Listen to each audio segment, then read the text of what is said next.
भगवान सोमनाथ का प्रादुर्भाव प्राकट्य क्यों हुआ इस संसार में, उसके पीछे कथा यह है। ब्रह्मा जी के मानस पुत्र हैं दक्ष। 10 मानस पुत्रों में दक्ष भी ब्रह्मा जी के मानस पुत्र हैं। दक्ष का विवाह हो गया और दक्ष के यहां 60 कन्याओं का जन्म हुआ। पहले तो 10,000 लड़के हुए थे, नारद जी ने उनको साधु महात्मा बना दिया था। फिर ब्रह्मा जी ने जैसे जैसे समझाया था दक्ष को, तो फिर 1,000 लड़के हुए, नारद जी ने उनको भी महात्मा बना दिया। आप सरिस सबही चहे कीना। भाई कथा कहने वाले सब चाहते कि सब श्रोता बन जाओ, इसलिए पहले दक्ष के 10,000 बच्चों को बाबा जी बना दिया और उसके बाद 1,000 फिर गए, सो उनको भी दीक्षा दे दी, उनको भी महात्मा बना दिया। अब तो दक्ष हो गए आग बबूला। ये नारद जी कैसा महात्मा है, लोगों की घर गृहस्थी उजाड़ने में लगा हुआ है।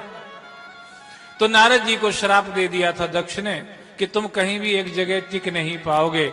नारद जी ने सुना तो बड़े खुश हुए, टिके रहते तो कम ही भजन का प्रचार होता, घूमते रहेंगे तो और ज्यादा ही होगा महाराज।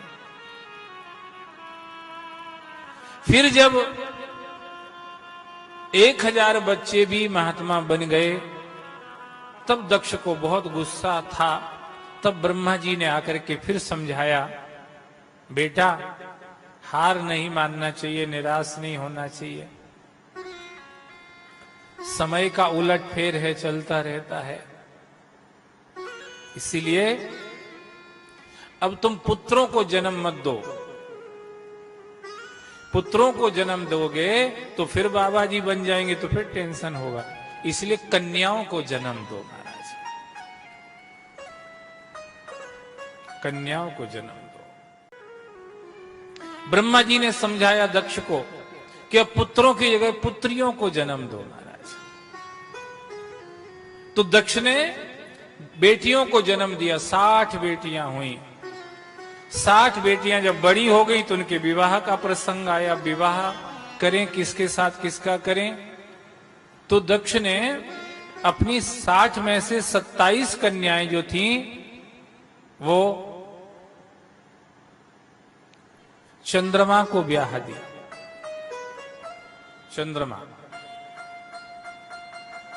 चंद्रमा भी अच्छे वंश में पैदा हुए हैं। सब लोग जयराम जी की बोलो, चंद्रमा कोई हल्के फुल्के वंश के नहीं है। अत्रि के यहां चंद्रमा का, अत्रि और अनुसुईया कितने महान दंपत्ति हैं दोनों, अत्रि और अनुसुईया। अत्रि तो स्वयं चित्रकूट में रह करके 110 किलोमीटर प्रयागराज में जाते हैं गंगा स्नान करने के लिए, नित्य प्रति नियम। और अनुसुईया जैसी पतिव्रता तो होना ही बहुत कठिन बात है, मुश्किल बात है महाराज, जो अपने पति का चरणामृत लेके ही तृप्त रहती है, प्रसन्न रहती है और अपना बड़ा सौभाग्य मानती है, गर्व में रहती इस बात को लेकर के। ऐसे अत्रि और अनुसुईया की दाम्पत्य जीवन को देख करके तीनों देवता प्रसन्न हुए थे, ब्रह्मा विष्णु और महेश, और उन्होंने आकर के ही अत्रि और अनुसुईया के यहां जन्म लिया, उनका गौरव बढ़ाया। उसमें से भगवान शिव जो थे वो दुर्वासा के रूप में अवतरित हुए थे। भगवान विष्णु स्वयं दत्तात्रेय के रूप में प्रकट हुए थे और ब्रह्मा जी विधाता ने चंद्रमा के रूप में अवतार लिया महाराज। ब्रह्मा स्वयं चंद्रमा बन के प्रकट हुए। तो इतने पवित्र वंश में चंद्रमा का जन्म हुआ, अत्रि और अनुसुईया जैसे दंपति के घर में इनका जन्म हुआ। बड़ा निर्मल वंश है महाराज। तो दक्ष ने यही जान करके कि भाई वंश अच्छा है, लड़का भी अच्छा होनहार है, चंद्रमा नक्षत्रपति चंद्रमा, वनस्पतियों औषधियों के स्वामी चंद्रमा, अनाज फल सब्जियां जो भी हम लोग खाते उनको जीवन दान करने वाले, अमृत का दान करने वाले चंद्रमा। बड़ा होनहार बच्चा है चंद्रमा तो भैया। तो जैसे अपन लोग अपनी बेटी की शादी करने जाते तो देखते होनहार वर मिल जाए तो अच्छा है, ऐसे ही दक्ष ने देखा कि चंद्रमा बहुत होनहार हैं, तो चंद्रमा के साथ 27 कन्या का विवाह कर दिया। पर चंद्रमा की धीरे धीरे अपनी रोहिणी नाम की जो पत्नी थी उसमें आसक्ति बढ़ने लगी महाराज। रोहिणी में आसक्ति बढ़ने के कारण से अन्य पत्नियों की तरफ से चंद्रमा का ध्यान हटने लग गया। 27 पत्नियों में भी एक पत्नी के पास ज्यादा रहते तो 26 पत्नियां का मुंह फूला रहता महाराज।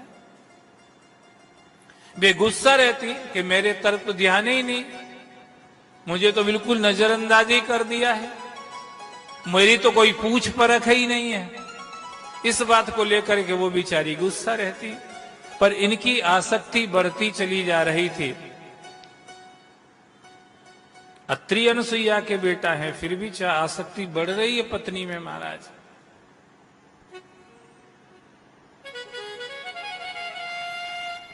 परिणाम ये हुआ कि वो 26 कन्याओं ने जाकर के अपने पिता दक्ष से शिकायत करी,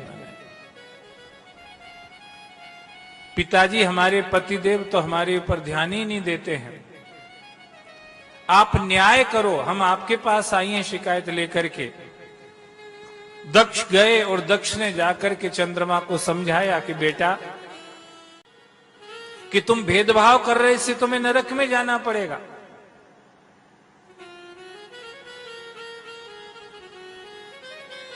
चंद्रमा ने उनके सामने तो हां कर दिया, पर बाद में फिर वही का वही व्यवहार करने लगे। रोहिणी को ज्यादा चाहते हैं, बाकी को कम चाहते हैं। इससे गुस्सा होकर के दक्ष ने चंद्रमा को श्राप दे दिया, क्षय रोग होने का श्राप दे दिया। और चंद्रमा को जैसे ही क्षय रोग हुआ, चंद्रमा कमजोर होने लगे। दक्ष ने अगर चंद्रमा को श्राप दिया है कि तुम्हें क्षय रोग हो जाए, तो इसके पहले चंद्रमा को कई बार इसका संकेत भी दिया गया है। दक्ष ने स्वयं आकर के चंद्रमा को कई बार समझाया है। चंद्रमा की मुश्किल यही है, वो रागी प्रवृत्ति में है, इसलिए उसको श्राप का सामना करना पड़ा। सब जगह गए, कौन बचाए, सब ऋषि मुनि देवता इकट्ठे हुए। ब्रह्मा जी ने कहा भैया प्रभास क्षेत्र में चले जाओ। जब प्रभास क्षेत्र में चंद्रमा जी आए और वहां पर आकर के उन्होंने देवता और ऋषियों के सानिध्य में भगवान शिव की वहां पर स्थापना करी और एक पांव पर खड़े होकर के 6 महीने तक चंद्रमा भगवान शिव की मृत्युंजय मंत्र के द्वारा उपासना करते रहे महाराज। तो शिव पुराण में लिखा है कि 6 महीने के अंदर चंद्रमा ने 10 करोड़ बार इस मृत्युंजय मंत्र की आवृत्ति करी महाराज। कितने बार? 10 करोड़ बार। कितने बार किया? 10 करोड़। 10 करोड़ बार आवृत्ति करके और अपना माथा भगवान शिव के सामने टेक दिया। जब इस तरह से चंद्रमा भगवान शिव के शरणागत हो गए, भगवान शिव चंद्रमा की इस भक्ति को देख करके प्रसन्न हो गए और वहीं पर प्रकट हो गए, नंदी पर बैठे हुए भगवान शिव चंद्रमा के सामने प्रकट हो गए। चंद्रमा ने भगवान शिव के चरणों में गिरकर के साष्टांग प्रणाम किया। सब देवता ऋषि मुनि भी वहां पर उपस्थित थे, ब्रह्मा आदि सब देवता भी वहीं पर थे कि भैया चंद्रमा का भला करना जरूरी। और ब्रह्मा इसीलिए भी विशेष रूप से उपस्थित थे कि ब्रह्मा ही असल में चंद्रमा बने हुए हैं। ब्रह्मा जी स्वयं चंद्रमा के रूप में। उन्होंने ही कहा था कि भैया इधर उधर भटकोगे कोई फायदा नहीं होगा, प्रभास क्षेत्र में चले जाओ, वहां भगवान शिव की आराधना करो। चंद्रमा ने कहा पितामह आप भी संग में चलो तो अच्छा रहेगा। और जब पितामह आए तो और देवता भी ऋषि मुनि सब आ गए वहीं पर, और उनके सानिध्य में चंद्रमा ने उपासना करी भगवान शिव की। उससे प्रसन्न होकर के भगवान शिव नंदी पर बैठे हुए प्रकट हो गए। बोलो चंद्रमा तुम्हें क्या चाहिए? चंद्रमा ने कहा चाहिए क्या, ये टीबी की बीमारी ठीक कर दो बस। शंकर भगवान ने कहा तुम्हारी बीमारी ठीक तो हो ही जाएगी, पर तुम्हारे नाम से यहां पर एक कुंड प्रकट होगा, जलाशय कुंड प्रकट होगा, जिसमें मैं और ब्रह्मा नित्य निवास करेंगे।